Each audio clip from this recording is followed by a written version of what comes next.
Hasta la década de 1990 existió en Hong Kong una ciudad única por varios motivos. Era una anomalía política en la que ningún gobierno se involucraba y la anarquía era el sistema. Además, tenía una densidad de población 180 veces mayor que la que tiene hoy la ciudad de Nueva York.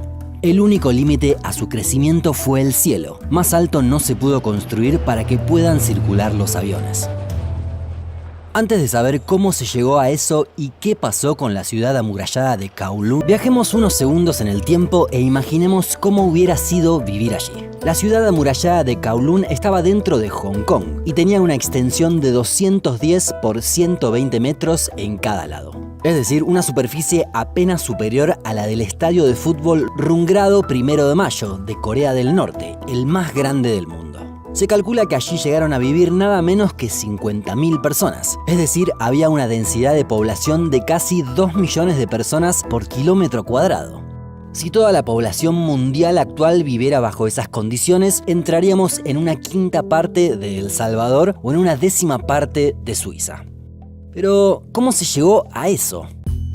A mitad del siglo XIX, tras la llamada Guerra del Opio, China y el Reino Unido firmaron un tratado, por medio del cual Hong Kong quedaba en manos británicas. Había una excepción, una pequeña fortaleza militar que había servido para controlar la costa. Sí, se trata de la ciudad amurallada de Kowloon, que quedó entonces como un enclave dentro de Hong Kong, que era una colonia británica. Aunque lo cierto es que con el paso del tiempo, los oficiales chinos dejaron el lugar. Durante la Segunda Guerra Mundial, Japón invadió la zona. Derribó la antigua muralla para construir un aeropuerto, lo que cambió la fisonomía del lugar. Tras la derrota japonesa, la ciudad quedó bajo el anterior régimen. Legalmente pertenecía a China, que no se hacía cargo, y estaba rodeado de territorios británicos. Como ninguno de los dos gobiernos se hacía cargo, esta parte de Kowloon fue refugio de personas que escapaban de la ley y que querían ejercer actividades ilegales.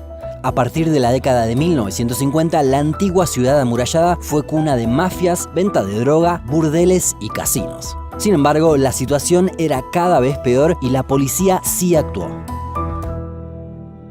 Tras poner fin a las mafias que controlaban el lugar, Kowloon quedó liberada de delitos y se volvió atractiva para mucha gente, que por algún motivo no podía residir en el resto de Hong Kong. Por empezar, la cuestión económica, ya que allí no se pagaba ningún tipo de impuesto ni de servicio y los alquileres tenían precios mucho más bajos.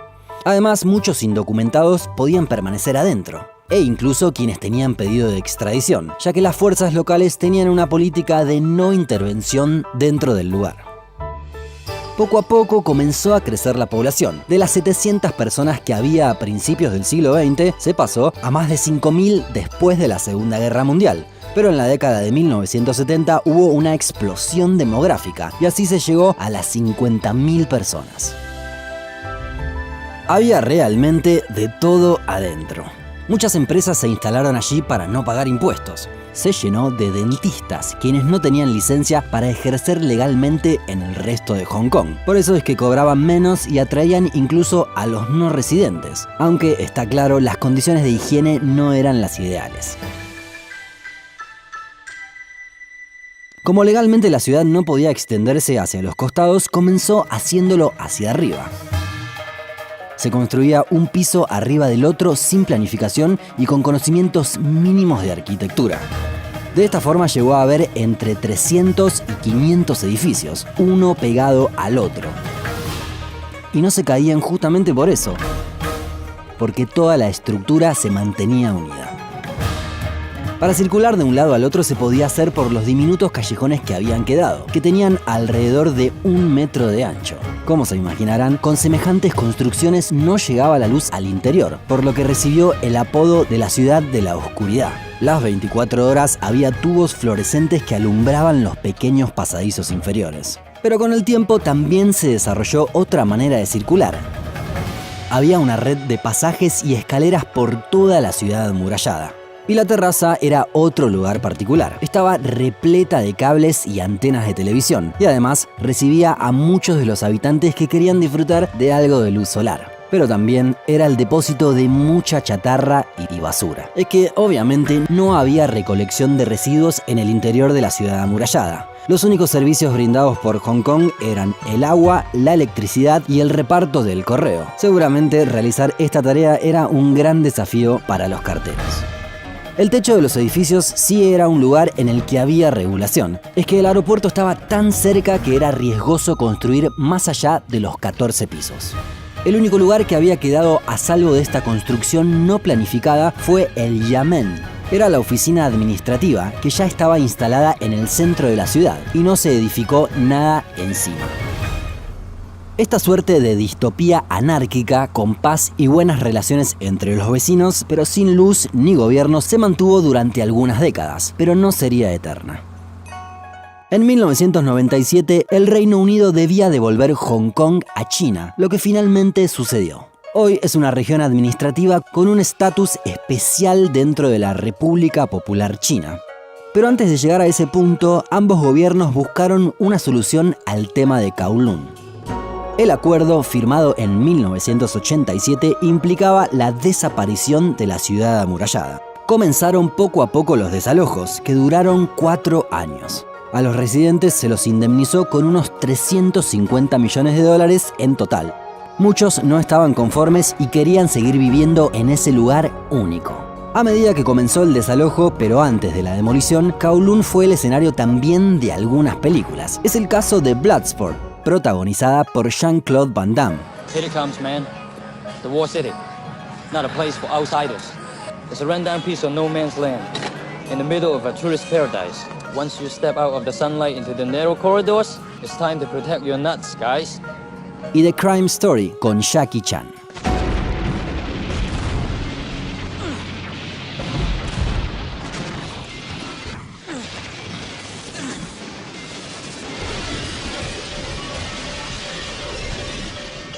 En 1993, después de varios estudios, se demolieron finalmente todos los edificios. Se construyó allí un gran parque que se puede visitar actualmente. El edificio del Yamen se conservó en el interior y también se puede ver. Donde antes vivían 50.000 personas hacinadas, hoy hay árboles y plantas en el medio de una Hong Kong que sigue estando muy poblada. ¿Te hubiera gustado vivir dentro de la ciudad amurallada? ¿Crees que es posible que una ciudad se pueda desarrollar sin ley ni gobierno?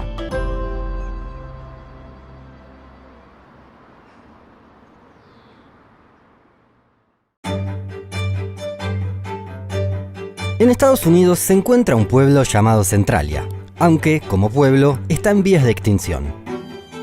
De los casi 3.000 habitantes que llegó a tener, pasó a un pequeño puñado de personas. ¿Cuál fue el motivo? Un incendio que ya cumplió 56 años. Décadas antes de que empiece ese incendio, Centralia había vivido su apogeo. It was a thriving town, and this is it today. Ubicada en el estado de Pensilvania, a 250 kilómetros de Nueva York y a 300 de la capital del país, la principal actividad económica era la explotación de las minas de carbón. A mediados del siglo XX, nuevas fuentes de energía, como el petróleo, habían sacado protagonismo al carbón y Centralia entró en decadencia. En mayo de 1962, algunos trabajadores de las minas que aún quedaban comenzaron a quemar residuos. Se trata de una práctica habitual, aunque no tuvieron los cuidados suficientes, y al estar la ciudad sobre una mina de carbón, sí, las llamas se esparcieron y alcanzaron a las minas. Trataron de apagarlo y pensaron que lo habían conseguido. Sin embargo, días después resurgió el fuego. Habían apagado la parte exterior, pero en el subsuelo seguían ardiendo las llamas. Allí comenzó una batalla lenta que no daría buenos resultados. Filtraron agua y realizaron excavaciones, pero el fuego subterráneo seguía ardiendo. The fire is literally still going on right below us, and it's just the carbon dioxide and everything is just rising up, destroying the highway. En 1970, el dueño de la estación de servicio descubrió que el combustible salía muy caliente. Midió la temperatura y la nafta alcanzaba los 78 grados. Algo no estaba bien. And since the fire is still burning underneath us, you can actually see steam coming out of the ground. Si bien había algunas quejas locales, el tema tomó relevancia nacional recién en 1981, cuando un niño cayó en un agujero que se abrió bajo sus pies. tenía 1,5 metros de ancho y 46 de profundidad. Si bien el niño salvó su vida, había que tomar acciones en Centralia. These trees look burnt a little bit. Yeah, look, actually, yeah, this is kind of cool. Check this out. Yeah, see, these trees are burnt to hell. Or maybe they're wet. No, because that one's not. Yeah, I'm confirmed these are burnt trees. I'm actually freaking out right now because I was reading about the sinkholes and I'm just assuming that all of this is a sinkhole. En 1983 se realizó una consulta popular y 2/3 de los habitantes votaron por irse del pueblo. El Estado Nacional destinó $42 millones para que se muden. Sin embargo, quedaron unas 50 personas hasta 1992, cuando se expropió lo que quedaba. Y a pesar de todo, un puñado de personas quedó viviendo en Centralia. En 2013 eran 7. Argumentaban que se trató de una jugada para sacarle sus casas y destruir el pueblo, y que realmente no había de qué preocuparse, por lo que seguían en batallas legales contra el gobierno. De esta forma, Centralia pasó de ser un pequeño pueblo pujante a una ciudad fantasma. Tal es así que inspiró a una saga de videojuegos muy popular llamada Silent Hill. As you can see here, folks, there's a little bit of alcohol problem. There's nice pictures here and there. We got a nice hallway. Oh, and don't mind the demon ghost up there. Oh! Oh! But I feel like she's just gonna fall on me. Hold on. I'll catch you. I'll catch you, girl. En la actualidad, algo queda en Centralia: la iglesia ucraniana. Mientras cada edificio se fue derribando, este templo religioso pudo subsistir gracias a que está emplazado sobre roca sólida. Cada semana, los viejos residentes de Centralia, que ahora viven en otras ciudades, se acercan a su antigua iglesia que todavía sigue en pie. ¿Cuánto tiempo más va a arder el pueblo? Bueno, habrá que tener paciencia, porque se calcula que el fuego puede durar 250 años. Bastante más de lo que ha ardido hasta ahora Centralia, el pueblo que se incendia desde hace medio siglo.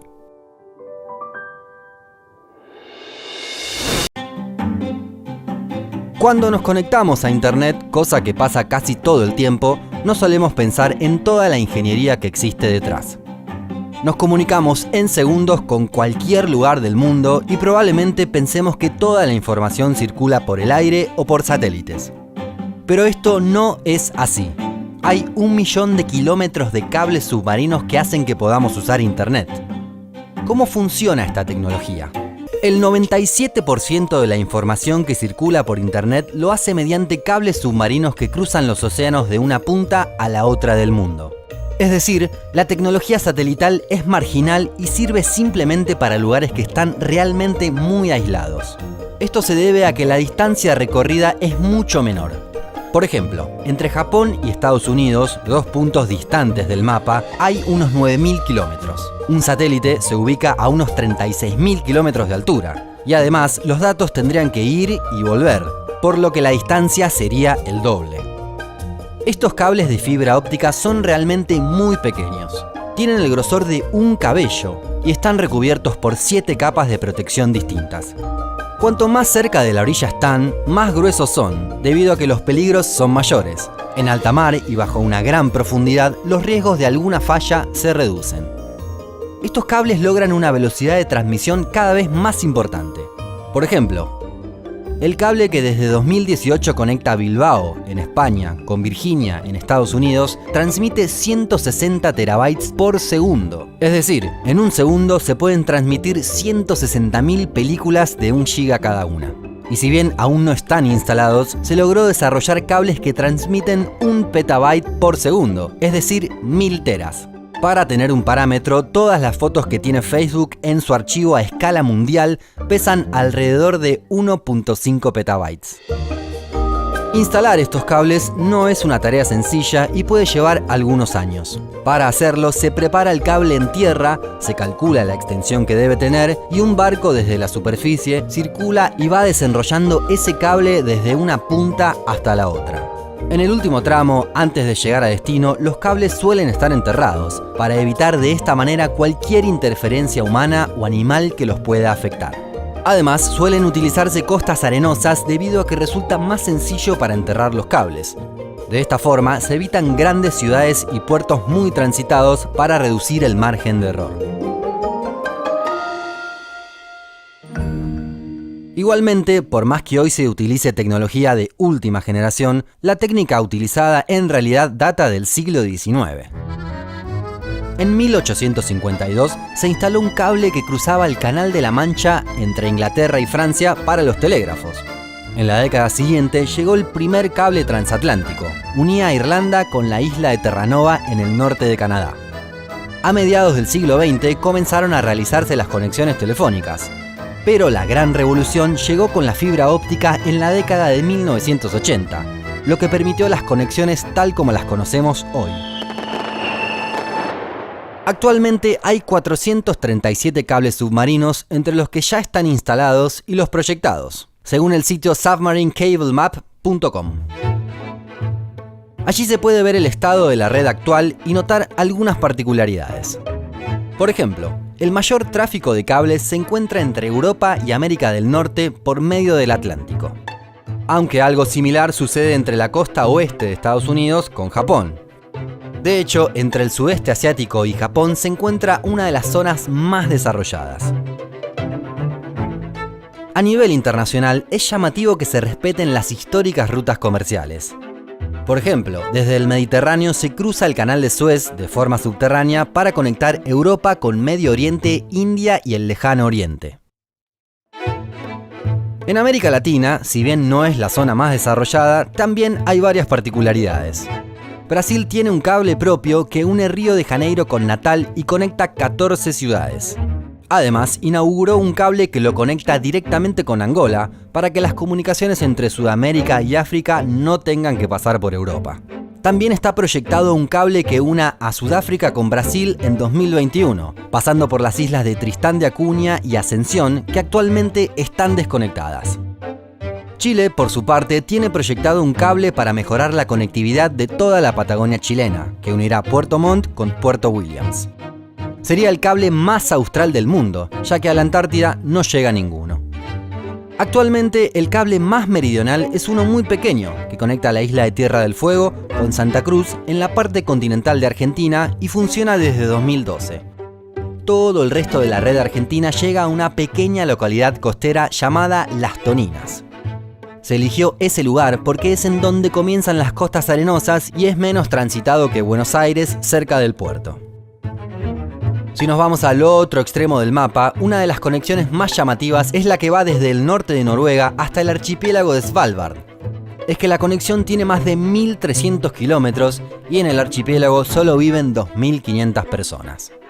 Igualmente, hay varios lugares a los que aún no llegan los cables. Por ejemplo, la isla de Pascua, las Islas Galápagos y las Malvinas. Por más que los cables sean bastante estables y los problemas que se reportan son infrecuentes, no todo es color de rosas. Hay terremotos que han causado grandes inconvenientes. Por ejemplo, en 2006 uno rompió 8 cables en Taiwán y afectó las comunicaciones en China. Para solucionarlo, 11 barcos trabajaron en la reparación durante 49 días. En 2011, Armenia se quedó sin conexión porque una persona cortó con una pala el cable que llegaba desde Georgia. Estaba buscando cobre, pero se encontró con fibra óptica. En 2018, Mauritania estuvo 2 días sin internet por un cable que se rompió cerca de la costa de su capital. También se quedaron sin internet Sierra Leona, Liberia, Guinea-Bissau, Guinea y Gambia, aunque el corte les duró menos. En enero de 2019, una tormenta magnética y un rayo dejaron a Tonga sin internet. Este país recibe el cable desde Fiji y de un día para el otro quedó desconectado del mundo, a merced de una red satelital muy básica. No se podía ni usar tarjeta de crédito y se especulaba que los arreglos podrían llevar 3 semanas. ¿Sabías que internet depende de estos cables? ¿Qué harías si se corta el de tu país y te quedás 3 semanas sin conexión?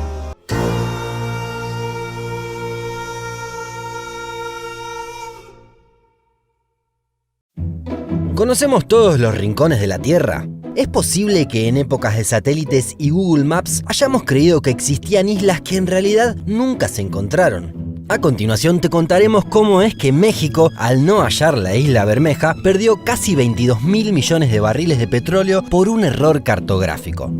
¿O no fue así? Pero antes no te olvides de suscribirte a Un Mundo Inmenso ni de activar las notificaciones. Existen miles de historias sobre islas mitológicas o ficticias. Muchas de ellas existieron solo en historias de pueblos antiguos o en relatos de ficción, como el caso de Atlántida. En este video, sin embargo, no nos ocuparemos de esos casos, sino de las llamadas islas fantasmas. Es decir, de aquellas islas que aparecieron en mapas durante siglos, pero de manera errónea. Estas equivocaciones pueden haber sido de distinto tipo. Por ejemplo, navegantes que tuvieron ilusiones ópticas o que tomaron mal las referencias cartográficas. También se puede explicar por fenómenos naturales, como erupciones volcánicas, movimientos de placas o subida del nivel del agua que pusieron fin a la vida de esas islas.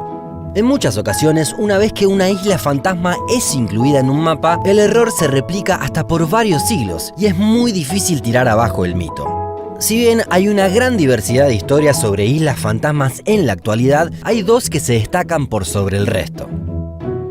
La primera es la isla Sandy, que resistió incluso a la digitalización de los mapas. Sí, esta isla no existía, pero apareció en Google Earth nada menos que hasta 2012. Se encontraba, supuestamente, entre Australia y Nueva Caledonia, en Oceanía. Por hallarse en aguas territoriales de esta colonia, pertenecía en realidad a Francia.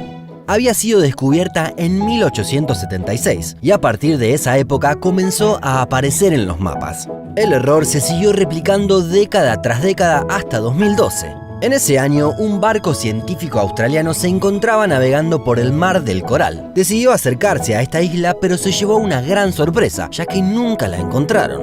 Se suponía que tenía una extensión de 25 kilómetros de largo y 5 de ancho, y se ubicaba en dirección norte-sur. Pero allí no había nada emergido. De hecho, la profundidad de la zona es de unos 1.400 metros. Sin embargo, el caso de la isla Bermeja tuvo consecuencias mucho más profundas, tanto a nivel de soberanía como a nivel económico. La isla Bermeja era ubicada en el Golfo de México, a unos 100 kilómetros de la península de Yucatán. A diferencia de otras islas fantasmas, tenía unas coordenadas muy precisas. Aparecía en numerosos mapas desde el siglo XVI, aunque es cierto, también su existencia era puesta en duda por muchos exploradores. Hasta el siglo XX, la isla Bermeja era incluida en los mapas oficiales mexicanos. Incluso en la década del 90 se mantenía en la cartografía oficial. Sin embargo, el tema tomó otra relevancia en esos años. Es que México negociaba con Estados Unidos los límites marítimos y esta isla cambiaba toda la ecuación. Por eso es que comenzó la búsqueda de este territorio, que le hubiera dado posesión de una extensa masa de territorio. A pesar de la sorpresa de muchos, Bermeja no pudo ser encontrada. En el año 2000, los presidentes Ernesto Zedillo y Bill Clinton firmaron los límites de la plataforma continental y al mexicano no le quedó otra opción que ceder esta zona. Sin embargo, se siguió buscando la isla. Es que se especulaba con que esta zona del Golfo de México era rica en reservas de hidrocarburos. La administración de Felipe Calderón retomó las tareas en 2009. Hubo 3 expediciones en ese año, pero ninguna tuvo éxito. Un senador mexicano, Luis Coppola, declaró que la existencia de esta isla le hubiera permitido a su país tener la mayor parte del llamado hoyo de la Dona Oeste, donde se encuentran más de 22.000 millones de barriles de petróleo. Para tener una idea del impacto económico, podemos calcular el precio del barril en unos $70, cercano a lo que se comerció en el último año. En este caso serían nada menos que 1,5 billones de dólares. Para tener un parámetro, el PBI de México en el último año fue de 1,2 billones de dólares. Pero, ¿qué fue lo que pasó con la isla? ¿Existió en algún momento? Lo cierto es que hay opiniones muy contrapuestas. Para algunos hay evidencia para afirmar que la isla sí existió, debido a que aparece en muchos mapas desde el siglo XVI. En este sentido, hay una explicación que puede resultar satisfactoria: que la isla haya existido pero que haya quedado sumergida por algún fenómeno natural. Y además que no se encontraba en las coordenadas exactas en las que se la citaba, sino en algún lugar cercano. Es que en ese punto, el Golfo de México tiene una profundidad de casi 1.500 metros, por lo que sería imposible que hubiera estado allí. Pero en lugares cercanos hay tierras a solo 35 metros bajo el agua, lo que resulta algo más verosímil. Al día de hoy lo cierto es que no existe un consenso entre los científicos que se han ocupado del tema. La isla desapareció por el cambio climático y la pregunta mía sería, ¿y cuando vuelva a aparecer? ¿Volverá nuestra soberanía? ¿Podrán reflejarse en un cambio en la frontera marítima con los estados limítrofes? Igualmente, Bermeja fue terreno fértil para una gran cantidad de teorías conspirativas. Por ejemplo, que fue hundida por Estados Unidos para hacerse dueño de esa zona, pero nadie ha podido entregar argumentos sólidos en este sentido. En definitiva, podemos quedarnos con explicaciones de todo tipo: error al tomar las coordenadas, corrimiento geológico, fenómeno natural que hundió la isla y hasta una acción deliberada del hombre.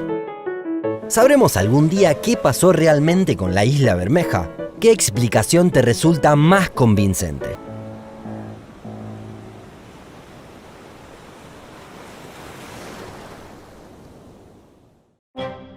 Un país creado desde cero, en un territorio que nadie quería, que quiere ser un paraíso fiscal y cuyo lema es vive y deja vivir. ¿Es Liberland el gran sueño de los liberales más extremos o es obra de un estafador? Para sus defensores, Liberland se trata de un país que fue fundado el 13 de abril de 2015.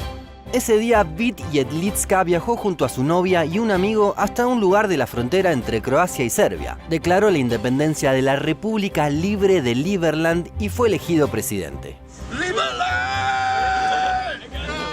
Jedlicka es un político de origen checo, de tendencia libertaria, que quería llevar a la práctica los conceptos de su ideología en un nuevo estado. Estos principios son, básicamente, que debe existir un estado mínimo, que solo se ocupe de las cuestiones esenciales como defensa, seguridad y justicia.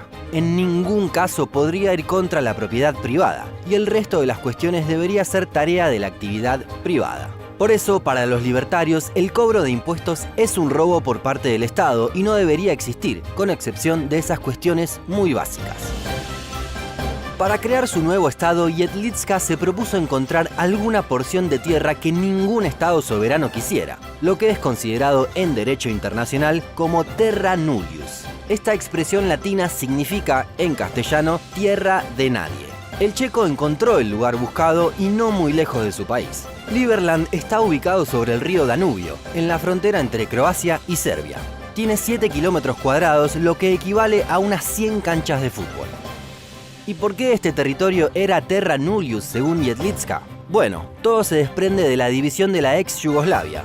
Este país, que existió hasta la década del 90, está dividido en lo que ahora son Bosnia, Eslovenia, Macedonia del Norte, Montenegro, Kosovo, Serbia y Croacia. El tema es que en la frontera entre Serbia y Croacia no se pusieron de acuerdo en algunos sectores. Si bien la zona que hoy es Liberland pertenecía a Serbia, tras la división entre ambos quedó del lado croata de la frontera. Pero si Croacia se quedaba con esta parte del territorio, aceptaba las fronteras que se habían trazado y que consideraba desventajosas. Por eso es que ni Serbia ni Croacia se hicieron cargo de Liberland, que quedó despoblado por más de 2 décadas. Para Jedlicka entonces no había nada más que hablar. Se instaló en esos 7 kilómetros cuadrados y creó Liberland como una utopía libertaria. No borders, no army, no police can ever stop the spread of liberty. Come to the Liberty Island.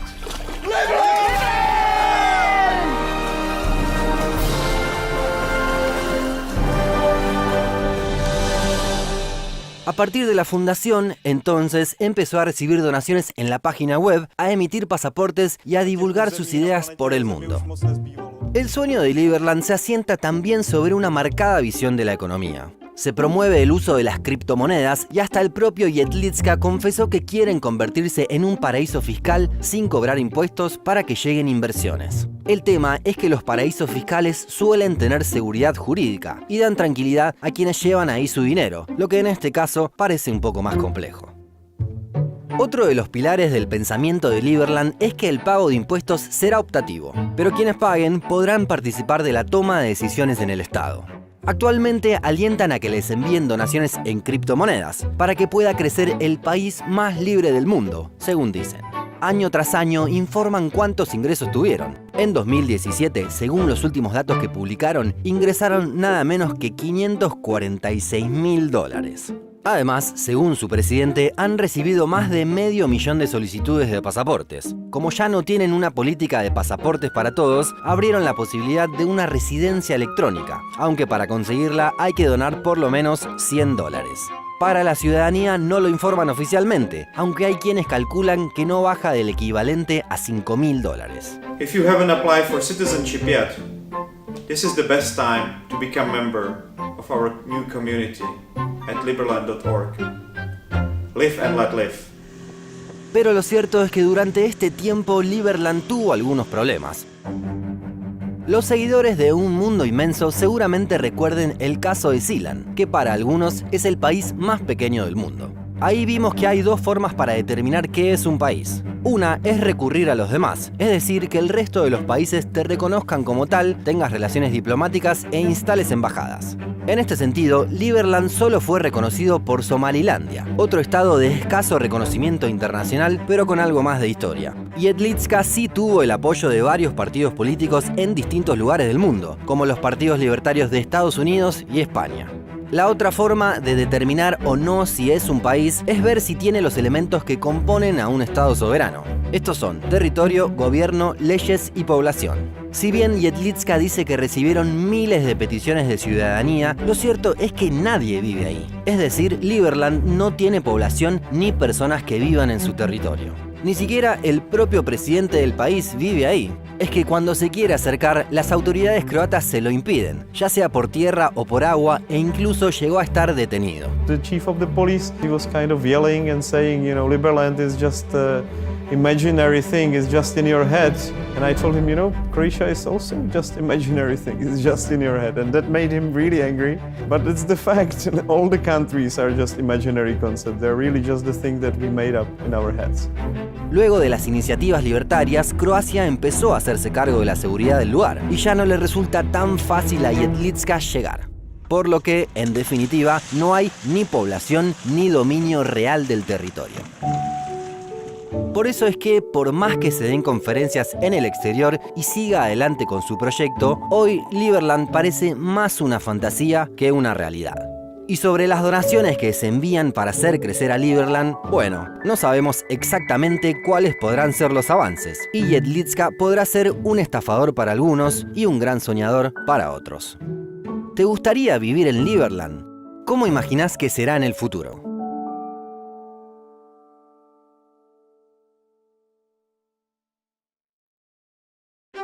El 20 de julio de 1969, Neil Armstrong se convirtió en la primera persona en pisar la Luna en toda la historia. 3 años después, Eugene Cernan dejó la Luna para volver a la Tierra. Desde ese entonces, en 1972, ningún otro ser humano volvió a la superficie lunar. ¿Por qué en todos estos años nadie quiso volver? ¿Existen planes actuales para regresar a nuestro satélite natural? Cuando se cumplieron 50 años del primer alunizaje de la historia, les pedimos su opinión acerca de qué video les gustaría que hagamos sobre la Luna. Si bien hubo un ganador y nos centraremos en eso, también hubo varios que pidieron que hablemos de las otras opciones, así que algo para ellos tenemos reservado. En principio, entonces repasemos. ¿Cuántos hombres llegaron a la Luna en toda la historia? Son 12, y lo hicieron en 6 viajes distintos. Se trata del programa Apolo, que había sido ideado por Estados Unidos a principios de la década de 1960. Apolo 11 fue la primera misión que tuvo como objetivo el alunizaje. Neil Armstrong y Buzz Aldrin lo lograron el 20 de julio de 1969. Mientras tanto, Michael Collins se quedó orbitando el satélite hasta el regreso. Con esta misma técnica se fueron sucediendo las siguientes misiones, llamadas Apolo 12, 14, 15, 16 y 17. La única que no lo logró fue Apolo 13, que sufrió la explosión de un tanque de oxígeno y tuvo que regresar a la Tierra antes de llegar a la Luna. En definitiva, en poco más de 3 años, hubo 6 misiones exitosas para llegar a la Luna, y los viajes ganaban cada vez más en seguridad y certidumbre, pero se dejaron de hacer. Veamos qué pasaba en el mundo de aquel entonces para entender un poco más. En primer lugar, Estados Unidos y la Unión Soviética estaban en medio de la llamada Guerra Fría.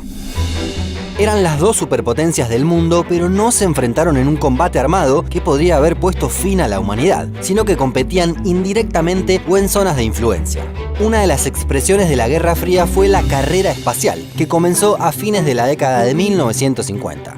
Los soviéticos habían tenido varios hitos a su favor al comienzo: poner en órbita al primer satélite artificial, mandar un ser vivo al espacio, luego poner un ser humano y lograr una caminata espacial, es decir, que una persona salga de su nave en el espacio.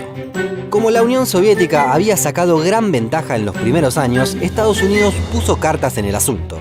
El entonces presidente, John Kennedy, anunció en 1961 que un hombre pisaría la Luna antes de que termine la década. We choose to go to the moon in this decade and do the other things, not because they are easy, but because they are hard. Y así fue. Con la llegada de Armstrong y Aldrin a la superficie lunar, los estadounidenses lograron el golpe de efecto deseado y pudieron dar vuelta una competencia en la que corrían de atrás. Pero entonces, ¿por qué se dejó de ir a la Luna? En primer lugar, además de todo el esfuerzo, también se realizó una gran inversión. En 1966, por ejemplo, se destinó a la NASA el 4,4% del presupuesto total del gobierno. Si tomamos montos actuales, el proyecto para llegar a la Luna demandó unos 702.000 millones de dólares. Esto equivale a unas 2.800 veces lo que pagó Paris Saint-Germain por el pase de Neymar, o más de 8 veces el presupuesto de Colombia para todo el 2019. A esto se sumaron algunos factores más. Por un lado, Estados Unidos estaba tratando de resolver un problema que acarreaba desde hace años: la guerra de Vietnam, uno de los símbolos de la Guerra Fría. Además, los científicos habían conseguido una gran cantidad de materiales durante los viajes a la Luna y de pruebas para estudiar el satélite. Y por si faltaba algo, caía el apoyo mediático y popular en cada alunizaje, ya que no resultaba una novedad. Entonces, ¿valía la pena seguir destinando una gran fortuna a seguir llegando a la Luna? Richard Nixon, el entonces presidente de Estados Unidos, creyó que no era necesario seguir adelante con el programa Apolo. Quiso cancelarlo después de Apolo 15, aunque luego se realizaron también las versiones 16 y 17. Las que estaban planeadas y no llegaron a realizarse fueron Apolo 18, 19 y 20. En este contexto también tiró abajo la idea de establecer una base lunar para fines de los 70 y colonizar Marte en la década del 80. En 1975 se dio el último gran hito de la carrera espacial. Fue el proyecto Apollo-Soyuz, una misión conjunta entre Estados Unidos y la Unión Soviética. Fue un símbolo de buena voluntad y de investigación conjunta entre ambas naciones. De esta forma, el presupuesto de la NASA cayó con el tiempo y hoy representa el 0,5% del total. Igualmente, hay proyectos muy interesantes hacia el futuro. El último impulso lo dio la administración de Donald Trump. Le pidió al Congreso que aumente en 1.600 millones el presupuesto a la NASA para regresar a la Luna en 2024, 4 años antes de lo que estaba previsto. This directive will ensure America's space program once again leads and inspires all of humanity. Es que el presidente de Estados Unidos aspira a ser reelecto y cerrar a lo grande su eventual segundo mandato. We're dreaming big. Esto se enmarca en el programa Artemisa, por medio del cual por primera vez una mujer pise la superficie lunar. Además, se establecería una base humana permanente en la Luna. Esto sería una especie de plataforma para luego lanzarse hacia la conquista de Marte, lo que se planea recién para la década de 2030.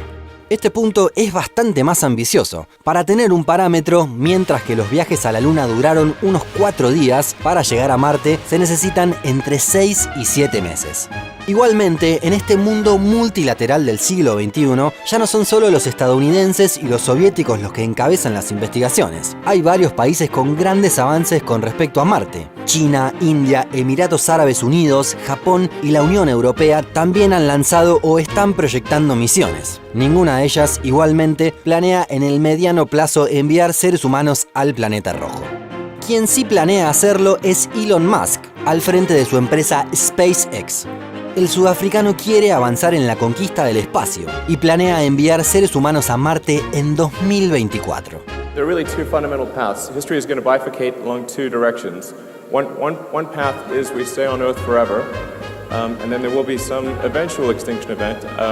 The alternative is to become a spacefaring civilization and a multi-planet species, which I hope you would agree that is the right way to go. Yes?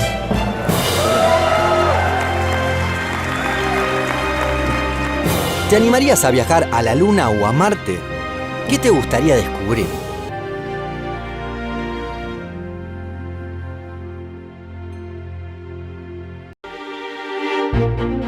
A pesar de que hace 2500 años los griegos ya habían llegado a la conclusión de que la Tierra es una esfera, existen miles de personas que creen que es plana y que por lo tanto hemos sido engañados.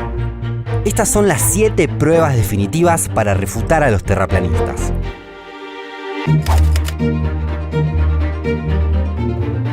Desde Santiago de Chile y Buenos Aires han existido vuelos comerciales y regulares a Sydney y Auckland. Esto tiene sentido en una Tierra esférica, ya que las rutas pasan cerca de la Antártida, donde la circunferencia del planeta es más chica y de esta forma van por el camino más corto. Estos vuelos duran alrededor de 12 horas. En el modelo terraplanista, Sudamérica y Oceanía quedan en extremos opuestos del mapa, por lo que sería imposible hacer esa ruta en ese tiempo a menos que los aviones vayan a la velocidad del sonido. Para unir estas ciudades habría que pasar por Norteamérica y cerca del Polo Norte, o bien rodear la circunferencia de la Tierra plana por el exterior, lo que sería más largo aún. Además, los pasajeros desde la ventana del avión han registrado que efectivamente pasan por la Antártida. La segunda prueba se obtiene gracias a un experimento científico bastante simple. Se trata de un péndulo que puede estar en movimiento durante horas y con el tiempo demuestra la rotación de la Tierra. Si bien al principio parece que se mueve siempre de la misma forma, como si fuera el péndulo de un reloj de pie, con el correr de las horas su recorrido se modificará según se puede observar. A medida que más cerca de los polos se haga el experimento, más rápido dará la vuelta completa. Por ejemplo, si se hace en el Polo Norte, tardará 24 horas. Si se hace en París, unas 32 horas. Y si estamos en el Ecuador, se moverá siempre en el mismo sentido y nunca dará la vuelta. Lo interesante, y que refuta al terraplanismo, es que si el experimento se hace en 2 hemisferios distintos, el péndulo girará en sentido contrario. Mientras que en el norte lo hace en sentido horario, en el hemisferio sur lo hace en sentido antihorario. En una Tierra plana no hay explicación racional sobre los diferentes efectos de este experimento en cada latitud. La tercera prueba apunta a una de las bases de los terraplanistas. Ellos dicen que en una Tierra esférica no se podría ver edificios muy alejados. Por ejemplo, Chicago desde la otra orilla del lago Michigan o Buenos Aires desde Colonia. Sin embargo, solo se ven en determinadas situaciones atmosféricas. Además, tampoco se ve la base de los rascacielos, por lo que esta justificación a los terraplanistas se les convierte en un boomerang. Si la Tierra fuera realmente plana, podríamos apuntar con un telescopio desde una orilla para adelante y ver edificios que están en la otra punta del mapa. Está claro que nadie jamás pudo hacerlo. Esta prueba, al igual que las 2 primeras, confirma que el terraplanismo es una concepción propia de personas del hemisferio norte que no están acostumbradas a que del otro lado del mundo las cosas sean distintas. Porque si miramos el firmamento de uno o del otro lado del Ecuador, veremos estrellas distintas. Pero sobre todo, podremos observar cómo rotan. Si miramos el cielo en una noche estrellada y lo registramos, vemos que existe una estrella que apunta justo al polo norte, llamada Polaris. Alrededor suyo, el resto gira. Si estamos en el hemisferio sur, vemos rotar a las estrellas en sentido horario, mientras que si estamos en el norte, las vemos girar hacia el otro lado. Esto demuestra la rotación de la Tierra y además no tiene explicación posible en el modelo terraplanista. La quinta prueba también es fácilmente comprobable. En el modelo de la Tierra plana, el Sol gira alrededor del Ecuador y alumbra a las distintas regiones. Sin embargo, si fuera realmente así, ¿cómo sería posible ver los amaneceres y atardeceres? El Sol pasaría a estar bien lejano, pero nunca podría aparecer o esconderse por el horizonte. La sexta prueba es prima de la anterior. En los primeros momentos del amanecer y en los últimos del atardecer, hay elementos que proyectan una sombra por encima de ellos mismos. Esto sería imposible en el modelo terraplanista porque el Sol nunca podría estar a menor altura que un elemento sobre la superficie. La última prueba es la que más discutirán los que creen en teorías conspirativas, pero sin embargo no pueden ofrecer una respuesta satisfactoria. ¿Por qué nos harían creer en una Tierra esférica que gira alrededor del Sol si en verdad no es así? ¿Qué intereses se esconden? Y sobre todo, ¿cuánta gente estaría involucrada en la conspiración? Sobre este último punto veamos. Deberían estar de acuerdo en esta mentira. La NASA, que muestra fotos trucadas desde el espacio, los astronautas que viajaron al espacio, los ingenieros involucrados en estos viajes, los gobiernos de los más de 20 países que tienen bases militares en la Antártida, los militares que custodian la Antártida, los astrónomos de todo el mundo, los fundadores de la ONU, que hasta develarían el secreto al poner la Tierra plana como logo, los que diseñan los vuelos comerciales, los pilotos y tripulantes de esos vuelos, los marineros que han cruzado océanos, y podríamos seguir para siempre. Todo esto en la actualidad y a lo largo de los últimos siglos por lo menos. Si todos los pilotos y marineros están involucrados, ¿no sería una mentira difícil de sostener? Para nosotros, estas son las 7 pruebas definitivas para refutar a los terraplanistas. ¿Conoces alguna otra manera de demostrar que la Tierra es esférica?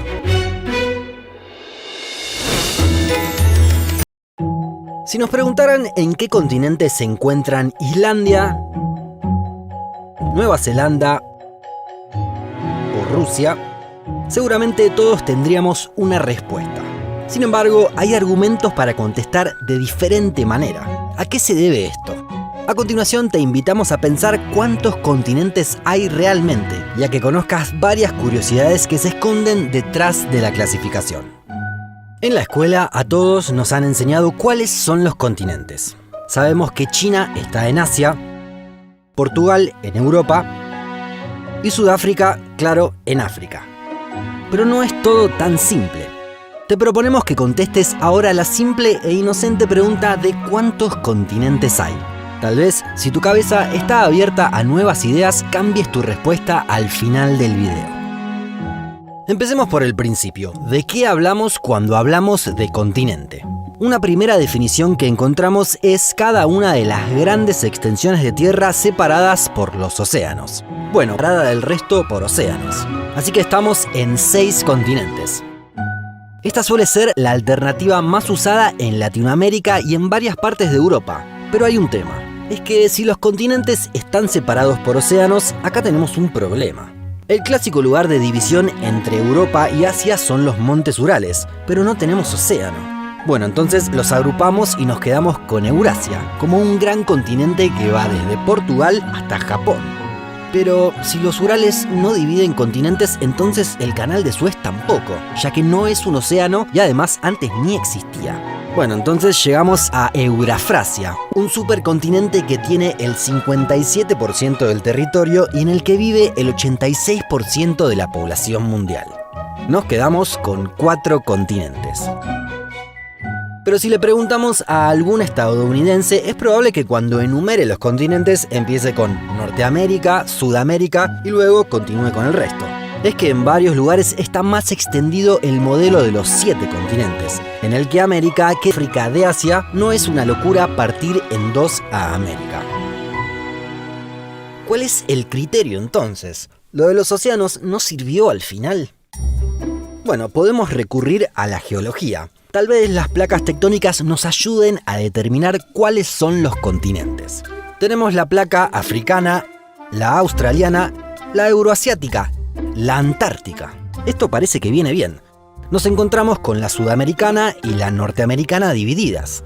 Bueno, el este de Rusia se encuentra en la placa norteamericana, pero podemos convivir con eso. Pero faltan algunas. Tenemos la placa india, la arábiga. Esto se empieza a complicar. Le sumamos la filipina, en donde no está el país Filipinas. La enorme placa del Pacífico. Placa del Caribe, Nazca, Escotia, Cocos, Juan de Fuca. Bueno, estamos ante un problema. Igualmente, este repaso de las placas tectónicas nos sirve para entender otra cuestión, los llamados subcontinentes. Tal vez escuchaste mencionar alguna vez al subcontinente indio, que incluye a Pakistán, Bangladesh, Bután, Sri Lanka, Maldivas, Nepal y obviamente India. Algo similar ocurre con la península arábiga, rodeada de las placas africana y euroasiática. En América también tenemos un ejemplo, la placa del Caribe. Varios de los países de América Central y del Caribe se encuentran allí, entre las placas norteamericana y sudamericana. Pero entonces ahora tenemos un nuevo problema, porque hace unos años anunciaron la existencia de un nuevo continente, Zelandia. Por sus características geológicas, los científicos determinaron que se lo puede diferenciar. Tiene la mitad del área de Europa, pero solo el 6% de su superficie está emergida. O sea, se trata de una masa de tierra que se la puede diferenciar tanto de Oceanía como de la Antártida, ya que se separó de esos continentes hace más de 60 millones de años, pero que en realidad está casi toda bajo agua y solo las montañas más altas salen a la superficie. Son los países de Nueva Zelanda y Nueva Caledonia, en el Pacífico Sur. Llegamos así a un posible modelo de 8 continentes. Pero pensemos en alguna otra opción a ver si conseguimos mejores respuestas. Claro, la cuestión cultural. Eso nos sirve para desarmar el gigante Eurafrasia. La historia y cultura africana son muy distintas a las europeas o a las asiáticas. Volvemos a separar los 3 continentes. Pero, ¿cuánta cultura en común tienen Irán y Japón? ¿O Irlanda y Croacia? ¿Y Argelia y Botsuana? Nos quedan agrupados países con historias muy distintas, entonces no quedamos tan satisfechos. Para dividir a todo el mundo en continentes nos queda además una tarea: las islas. Al típico territorio continental solemos agregar las islas cercanas. De esta forma, las islas británicas son parte de Europa o Madagascar de África. Pero, ¿qué hacemos con Islandia? Culturalmente siempre se la vinculó a Europa, pero está más cerca de Groenlandia, que siempre se la consideró parte de América. Es que Islandia es uno de los picos de la cordillera mesoatlántica, justo en el medio de las placas norteamericana y euroasiática. Así que geográficamente tenemos argumentos para ubicarla de uno u otro lado. Lo mismo sucede, algunos ya lo imaginarán, con Tristán da Cunha. Está en medio del Atlántico, en el límite entre las placas, aunque se la ha vinculado más a África que a Sudamérica a nivel cultural. ¿Y qué pasa en Oceanía? Allí la gran mayoría de los países son islas. Incluso muchos mencionan a Australia como un continente, y no solo como un país. Es que existen argumentos para considerar a Australia junto con Nueva Guinea y Tasmania como el continente australiano, ya que son parte de la misma masa de tierra que antes estaba unida. Con este criterio, el de considerar a Australia como un territorio continental, es que Groenlandia mantiene el récord de ser la isla más grande del mundo. De esta forma, el resto de las islas como Fiyi o Tonga serían parte del continente australiano, aunque Zelandia, claro, quedaría aparte. Y si apuntamos al norte, ¿cuál sería el límite con Asia? No está del todo claro, pero en general se suele ubicar a la isla de Nueva Guinea en Oceanía. Esto genera la única frontera terrestre en ese continente, entre Indonesia y Papúa Nueva Guinea.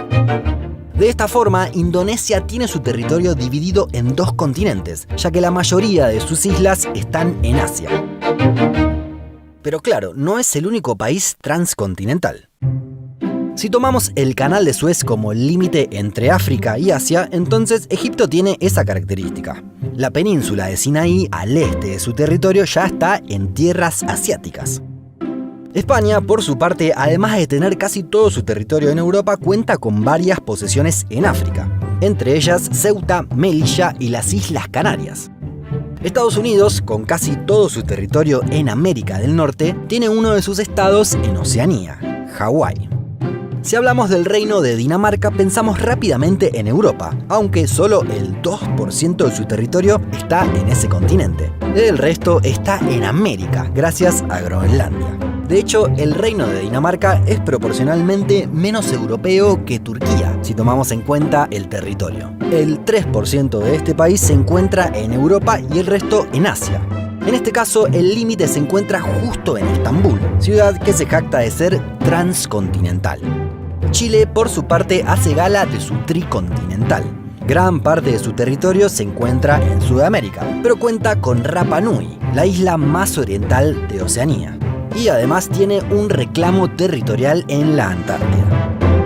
Francia, sin embargo, desbloqueó un nuevo nivel por sus territorios de ultramar. No repasaremos todos porque son demasiados, pero tenemos Francia metropolitana en Europa, Guayana Francesa en Sudamérica, Mayotte y Reunión en África, Martinica y Guadalupe en el Mar Caribe, Polinesia Francesa, un territorio no autónomo en Oceanía, y podemos sumar el reclamo territorial de la Antártida. De esta forma, si tomamos el modelo de 7 continentes, Francia está en 6 de ellos. Al final no era tan simple la respuesta sobre la cantidad de continentes, ¿no? Es que tal vez la cantidad de continentes no tiene una respuesta tan clara. Depende de la propia cosmovisión y de los criterios que utilicemos. Como vimos, existen muchos ejemplos que nos pueden hacer dudar de nuestra respuesta original. Hacia el futuro, si alguien dice algo con lo que no estamos de acuerdo o que no formaba parte de nuestras costumbres, tal vez podamos entender que es otra óptica y no necesariamente es un error. Ahora nos gustaría conocer tu opinión. ¿Cuántos continentes crees que hay? ¿Cuál es el modelo que más te convence?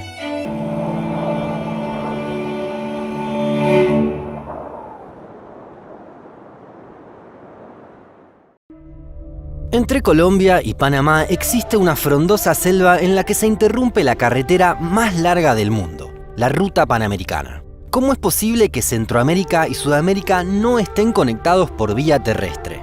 ¿Por qué existen tantos africanos y asiáticos tratando de cruzar por tierra este lugar tan inhóspito? El Tapón del Darién es un lugar único.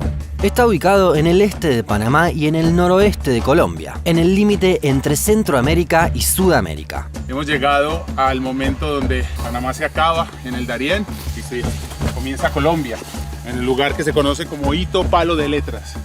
El paisaje es selvático y en 1981 fue declarado Patrimonio de la Humanidad por la UNESCO, por la biodiversidad y los ecosistemas que allí se encuentran.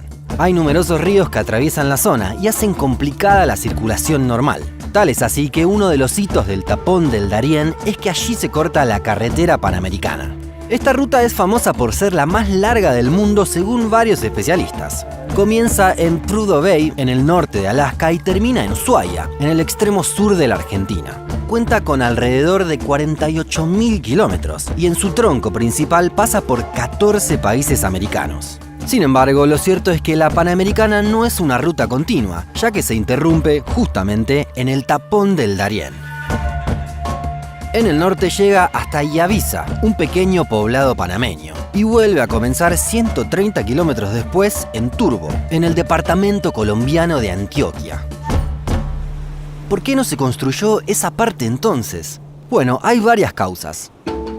Podemos señalar por un lado las dificultades técnicas. El área no está allanada para simplemente llegar con pavimento. Deberían construirse varios puentes sobre los ríos que cruzan, aunque con inversión y la tecnología actual técnicamente no habría mayores problemas. Pero no hay que descuidar otro tema. La eventual construcción del tramo de carretera panamericana que falta causaría grandes desfasajes ambientales, ya que habría que deforestar muchas hectáreas del territorio. El Parque Nacional del Darién, llamado así del lado panameño, fue declarado una reserva de biosfera por la UNESCO. Por eso es que muchas organizaciones ambientales advierten sobre los posibles riesgos de la construcción.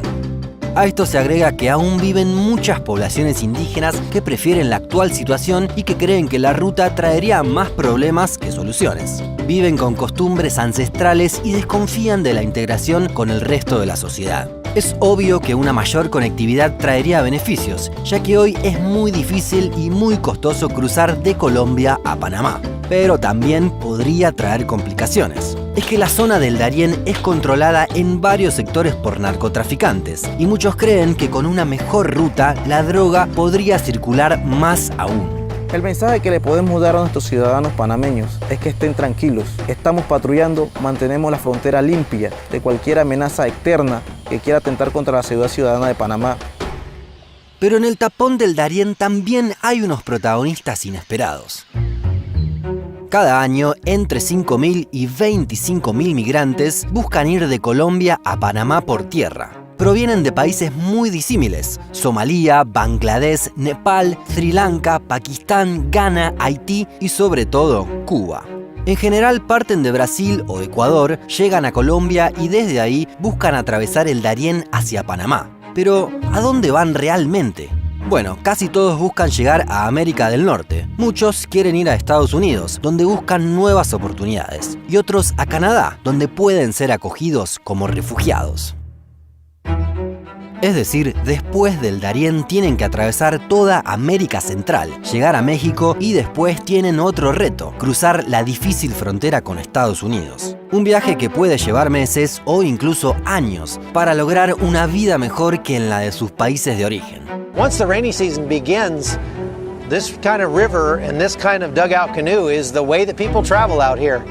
If you can't get there by boat, then pretty much you can't get there.